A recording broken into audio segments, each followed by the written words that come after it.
Guys, welcome back to our channel knowledge share. अगर आप इस चैनल पर नए हैं तो सबसे पहले जाकर आप चैनल को सब्सक्राइब कर दीजिए, क्योंकि हम इस चैनल पर प्रोवाइड कराते हैं बेस्ट कंटेंट। तो लेटेस्ट अपडेट के लिए नॉलेज चैनल को सब्सक्राइब करें और पास में लगे बेल आइकन को दबाना ना भूलें, ताकि आपकी कोई वीडियो मिस ना हो और आपको वीडियो का नोटिफिकेशन मिल जाए। मुझे उम्मीद है आपने हमारा अवर एनवायरनमेंट का लास्ट लेक्चर देख लिया होगा। अगर आपने लास्ट लेक्चर नहीं देखा है तो आई बटन पर क्लिक करें और सबसे पहले जाकर आप उसे देख लीजिए। तो बिल्कुल भी टाइम वेस्ट नहीं करते, स्टार्ट करते हैं अपने अवर एनवायरनमेंट का अगला लेक्चर, जो कि होगा हमारा कंपोनेंट्स ऑफ इकोसिस्टम पर।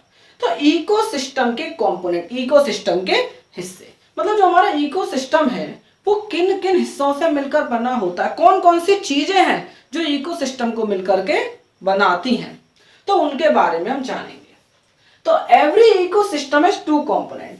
तो प्रत्येक इकोसिस्टम के दो कंपोनेंट होते हैं, एक बायोटिक और एक एबायोटिक कंपोनेंट। बायोटिक कंपोनेंट कौन से होंगे? जो लिविंग वाले होंगे, जैसे plant, animal, micro organism etc. Abiotic component कौन से होते हैं? जो नॉन लिविंग है, जैसे वाटर, एयर, सॉइल ईटीसी।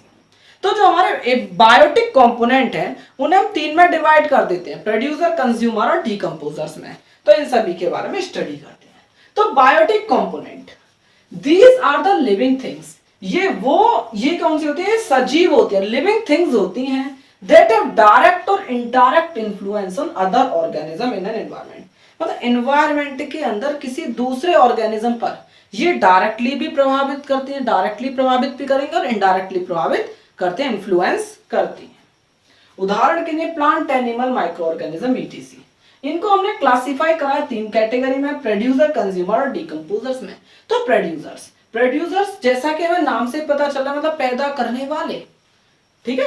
तो प्रोड्यूसर क्या होते हैं? ये वो होते हैं जो इनऑर्गेनिक सब्सटेंसेस की मदद से, जैसे कि हमारे जो प्लांट है वो क्या करेंगे, कार्बन डाइऑक्साइड और वाटर की मदद से, जो कि इनऑर्गेनिक सब्सटेंस है, ठीक है।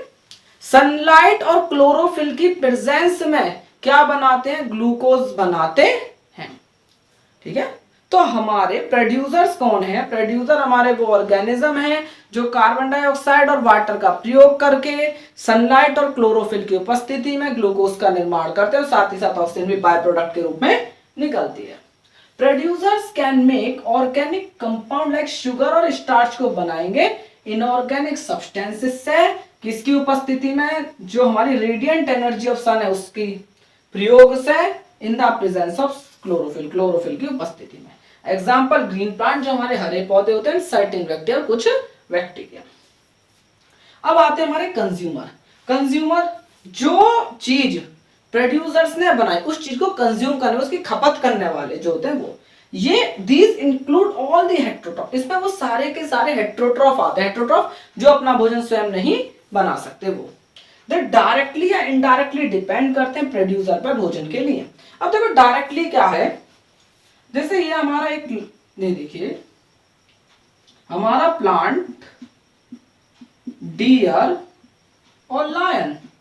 तो देखिए डियर ने क्या करा, डियर ने प्लांट को खाया, तो ये तो डायरेक्टली प्लांट पर निर्भर कर रहा है। लायन ने डियर को खाया, ये इनडायरेक्टली में। देखो अगर प्लांट नहीं होता तो डियर कुछ नहीं खा पाता, डियर मर जाता, लायन कुछ नहीं खा पाता। तो हमारा अगर मैं देखूं तो लायन ने क्या करा, डियर के थ्रू प्लांट से फूड प्राप्त करा है, ठीक है। तो लायन तो इनडायरेक्टली हो जाएगा, डियर डायरेक्टली हो जाएगा। कंज्यूमर को हमने फर्दर कैटेगराइज्ड करा है, जैसे कि हर्बीवोर्स, कार्निवोर, ओमनिवोर और पैरासाइट। जैसे कि आप तो 5th, 6th, 4th में ही पढ़ते आ रहे होंगे। हर्बीवोर्स क्या होते हैं? जो शाकाहारी हैं, जो पूरी तरीके से ग्रास और प्लांट वगैरह पर भोजन के लिए निर्भर करते हैं, feed on grass and other plant, जैसे डियर और काउ ईटीसी। कार्निवोर्स जो हमारे फ्लैश ईटिंग होते हैं, मतलब कि जो पूरी तरीके से जो दूसरे एनिमल्स पर निर्भर करते हैं, दूसरे जानवरों को खाते हैं। फीड ऑन अदर एनिमल्स ये क्या करेंगे? दूसरे जानवरों को खाते हैं, जैसे कि लॉयन, टाइगर। ओमनिवोर्स वो होते हैं जो प्लांट भी खाएं और एनिमल भी खाएं, जैसे मनुष्य, ह्यूमन, डॉग ईटीसी। पैरासाइट क्या होते हैं? वो जीव जो किसी दूसरे जीव के ऊपर या दूसरे जीव के अंदर रहता हो और उसी से भोजन प्राप्त करता हो और उसे किसी किसी केस में बीमार भी करता है।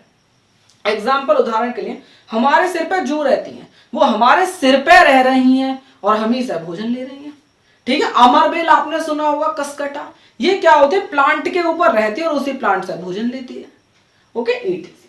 तो एक प्लांट या एनिमल दैट लिव इन और ऑन, मतलब अंदर या उसके ऊपर रहता है दूसरे प्लांट या एनिमल पे और उससे भोजन लेता है, जैसे टेपवर्म, कसकटा। इसके बाद आते हैं डीकंपोजर्स। तो डीकंपोजर्स कौन से होते हैं, सड़ाने गलाने वाले जो होते हैं उन्हें डीकंपोजर्स कहते हैं। भाई कोई जीव मर गया, उस मरे हुए जीव का क्या होगा, उनके वेस्ट का क्या होगा जीवों के, तो वो पढ़ते हैं। These are the micro organism. Decomposers वो सूक्ष्म जीव होते हैं, कॉम्प्राइजिंग बने होते हैं बैक्टीरिया और फंजाई। इसमें कुछ में बैक्टीरिया आते हैं, कुछ फंजाई। ब्रेक डाउन द, तोड़ देते हैं, डेड रिमेन, जो डेड मतलब कि मृत जो चीजें होती हैं उन्हें, and waste product of organism, organisms के वेस्ट प्रोडक्ट को। भाई देखो ये सब चीजें कॉम्प्लेक्स है, इन कॉम्प्लेक्स को क्या करेंगे, सिंपल में तोड़ देंगे, मतलब 2000 के नोट को एक एक में तोड़ने का काम इनका होता है। ये क्या होता है, माइक्रो ऑर्गेनिज्म जिनमें बैक्टीरिया फंजाई आते हैं, जो डेड रिमेन और वेस्ट प्रोडक्ट जो ऑर्गेनिज्म का, उसको ब्रेक डाउन कर देते, उसको तोड़ देते। They break down the complex organic substances को सिंपल इनऑर्गेनिक सब्सटेंसेस के अंदर तोड़ देते हैं, that go into the soil. अब वो जो सिंपल सब्सटेंस है वो मिट्टी के अंदर चला जाता है, and are used up once more by plant, और फिर दोबारा से उस मिट्टी में से प्लांट उसे लेता है। तो इस तरीके से साइकिल चलती रहती है, मतलब प्लांट से हर्बीवोर में, हर्बीवोर से कार्निवोर, कार्निवोर से डिकम्पोजर, डिकम्पोजर उसे फिर से मिट्टी में मिला देगा और फिर उसे प्लांट दोबारा कंज्यूम कर लेगा। तो इस तरीके से साइकिल चलती रहेगी। If there are no decomposers, अगर कोई भी डिकम्पोजर्स ना हो, सड़ाने गलाने वाले ना हो, there will be no recycling of nutrient, तो पोषण तत्वों की, जो न्यूट्रिएंट होते हैं, पोषक तत्व जो होते हैं, उनकी रिसाइकलिंग नहीं होगी, जैसे नाइट्रोजन, फास्फोरस, सल्फर की। The plant would not gate essential nutrient. भाई देखो हमारी जो मिट्टी है उसमें एक निश्चित मात्रा में ही तो सब चीजें हैं, अब तुम ले लोगे तो वो तो खत्म हो जाएगी। तो इसीलिए प्लांट क्या करेगा भाई, एसेंशियल न्यूट्रिएंट जो होते हैं उन्हें ले नहीं पाएगा। डेड मैटर और waste would pile up, pile up का मतलब चिट्टा, और डेड मैटर और वेस्ट मैटर बहुत बड़ी मात्रा में इकट्ठा उन्हें लगेगा। Hence the natural replenishment of soil does not take place। अगर भाई सपोज करो डिकम्पोजर हम इस दुनिया से एलिमिनेट कर देते हैं, खत्म कर देते हैं, तो क्या होगा, हमारा जो रिप्लेनिशमेंट हो रहा है ना सॉइल का, वो नहीं होगा प्राकृतिक तौर पे जो होता है। Abiotic component, abiotic component non living component होते हैं। नॉन लिविंग केमिकल और फिजिकल कंपोनेंट जो एनवायरमेंट के, वो एबायोटिक कंपोनेंट कहलाते हैं, जैसे soil, air, water, temperature, etc. तो हमारा ये वीडियो लेक्चर यहीं पर फिनिश होता है। मुझे उम्मीद है आपको वीडियो अच्छी लगी होगी। अगर आपको वीडियो अच्छी लगी हो तो वीडियो को लाइक करें, शेयर करें और चैनल को सब्सक्राइब करें। और अगर आपको इस चैप्टर से, इस लेक्चर से संबंधित कोई भी डाउट है तो आप मुझे कमेंट बॉक्स में कमेंट करके पूछ सकते हैं, मैं डेफिनेटली आपका डाउट क्लियर करूंगा। Thank you.